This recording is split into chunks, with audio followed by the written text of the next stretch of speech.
ಬಿಸಿಲ ತಾಪಕ್ಕೆ ಹಾಸನ ಜಿಲ್ಲೆಯಲ್ಲಿ ಯುವಕನೊಬ್ಬ ತೆಂಗಿನ ಮರದಲ್ಲೇ ಪ್ರಜ್ಞೆ ತಪ್ಪಿರುವಂತ ಘಟನೆ ನಡೆದಿದೆ. ತೆಂಗಿನ ಮರದ ಗರಿ ಕತ್ತರಿಸೋದಕ್ಕೆ ಹೋದಂತ ಯುವಕ ಮರದಲ್ಲೇ ಪ್ರಜ್ಞೆ ತಪ್ಪಿದ್ದಾನೆ. ಹಾಸನ ಜಿಲ್ಲೆಯ ಸಕಲೇಶಪುರ ತಾಲೂಕಿನ ಕೊಲ್ಲಹಳ್ಳಿ ಗ್ರಾಮದಲ್ಲಿ ನಡೆದಿರುವಂತ ಘಟನೆ ಇದೆ. ಕೊನೆಗೆ ಅಗ್ನಿಶಾಮಕ ದಳ ಸಿಬ್ಬಂದಿ ಆಗಮಿಸಿ ಪ್ರಜ್ಞೆ ತಪ್ಪಿದ ನವೀನ್ ಅವರನ್ನು ರಕ್ಷಿಸಿದ್ದಾರೆ. ಸುಮಾರು 50 ಅಡಿ ಎತ್ತರದ ಮರದಲ್ಲಿ 45 ನಿಮಿಷ ನವೀನ್ ಈ ರೀತಿ ಸಿಕ್ಕಾಕೊಂಡಿದ್ದಾರೆ. ಪ್ರಜ್ಞೆ ತಪ್ಪಿ ಮರದ ಮೇಲ್ಭಾಗದಲ್ಲಿ ಸಿಕ್ಕಾಕೊಂಡಿದ್ದಾರೆ. ಕೊನೆಗೆ ಅಗ್ನಿಶಾಮಕ ದಳದ ಸಿಬ್ಬಂದಿ ಸ್ಥಳಕ್ಕಾಗಮಿಸಿ ಅವರನ್ನು ರಕ್ಷಿಸಿದ್ದಾರೆ. ನೋಡ್ತಾ ಇದ್ದೀರಿ ದೃಶ್ಯವನ್ನ. ಹಾಸನ ಜಿಲ್ಲೆಯ ಸಕಲೇಶಪುರದ ಕೊಲ್ಲಹಳ್ಳಿಯಲ್ಲಿ ನಡೆದಿರುವಂತ ಘಟನೆ ಇದು. ತೆಂಗಿನ ಮರದ ಗರಿ ಕತ್ತರಿಸೋದಕ್ಕೆ ಅಂತ ಹೋದಂತ ಯುವಕ ಮೇಲ್ಭಾಗದಲ್ಲಿ ಪ್ರಜ್ಞೆ ತಪ್ಪಿ ಸಿಕ್ಕಾಕೊಂಡಿದ್ದಾರೆ. ಅವರನ್ನ ಕೊನೆಗೆ ಅಗ್ನಿಶಾಮಕ ದಳದ ಸಿಬ್ಬಂದಿ ರಕ್ಷಣೆ ಮಾಡ್ತಾ ಇರುವಂತ ದೃಶ್ಯವನ್ನ ಕೂಡ ನೀವು ಗಮನಿಸ್ತಾ ಇದ್ದೀರಿ. ಸುಮಾರು 45 ನಿಮಿಷಕ್ಕೂ ಹೆಚ್ಚು ಕಾಲ ತೆಂಗಿನ ಮರದ ಮೇಲೆ ಈ ರೀತಿ ಅತಂತ್ರ ಸ್ಥಿತಿಯಲ್ಲಿ ಸಿಕ್ಕಾಕೊಂಡಿದ್ರು ಅನ್ನೋ ಮಾಹಿತಿ.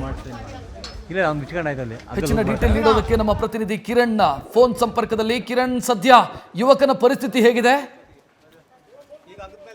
ರಕ್ಷಿತ್, ಏನು ಬಿಸಿಲಿನ ತಾಪಕ್ಕೆ ತೆಂಗಿನ ಮರದ ಮೇಲೆ ಜ್ಞಾನ ತಪ್ಪಿ ಬಿದ್ದಂತ ಘಟನೆ ನಡೆದಿರುವಂತದ್ದು ಹಾಸನ ಜಿಲ್ಲೆಯ ಸಕಲೇಶಪುರ ತಾಲೂಕಿನ ಕೊಲ್ಲಹಳ್ಳಿ ಗ್ರಾಮದಲ್ಲಿ. ನವೀನ್ ಈತ ಅಂದ್ರೆ ಸುತ್ತಮುತ್ತಲು ಏನು ಸಕಲೇಶಪುರ ಇರ್ಬೋದು, ಸಕಲೇಶಪುರ ಸುತ್ತಮುತ್ತಲ ಗ್ರಾಮದಲ್ಲಿ ಏನಾದ್ರು ತೆಂಗಿನ ಮರಕ್ಕೆ ಅಂದ್ರೆ ತೆಂಗಿನ ಮರ ಹತ್ತೋದು ಮತ್ತು ಅಲ್ಲಿ ತೆಂಗಿನ ಕಾಯಿಗಳನ್ನ ಇಳಿಸಂತ ಕೆಲಸನೂ ಕೂಡ ಮಾಡ್ತಾ ಇರ್ತಾರೆ.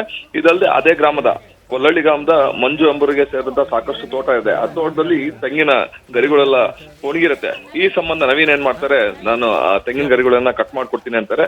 ಅಗ್ರ ಸಹಾಯದಿಂದ ತೆಂಗಿನ ಮರ ಏರಿರ್ತಾರೆ. ಏರಿದಾಗ ಬಿಸಿಲಿನ ತಾಪಕ್ಕೆ ಆತ ಅಲ್ಲೇ ತಲೆ ಸುತ್ತಿರುತ್ತೆ. ಹಗ್ಗ ಏನು ಬೆನ್ನಿಗೆ ಹಗ್ಗ ಕಟ್ಕೊಂಡಿರ್ತಾನೆ. ತಲೆ ಸುತ್ತಿ ಬಿದ್ದಾಗ ಹಗ್ಗ ಸಮೇತ ಅಲ್ಲೇ ನೇತಾಡ್ತಾ ಇರ್ತಾನೆ. ಎಲ್ಲಿ ತೆಂಗಿನ ಮರದ ಮೇಲೆ ನೇತಾಡ್ತಾ ಇರ್ತಾನೆ. ಸುಮಾರು ಅರ್ಧ ಗಂಟೆ ಮೇಲಾಗತ್ತೆ ಆತ ಕೆಳಗೆ ಇಳಿದಿರಲ್ಲ. ತಕ್ಷಣ ಮಂಜು ಸೇರಿದಂತೆ ಅಲ್ಲಿ ಗ್ರಾಮಸ್ಥರೆಲ್ಲ ಸೇರ್ತಾರೆ. ಯಾಕೆ ಆತ ಇನ್ನ ಮೇಲ್ ಬಂದಿಲ್ಲ ಅಂತ ನೋಡ್ತಾರೆ.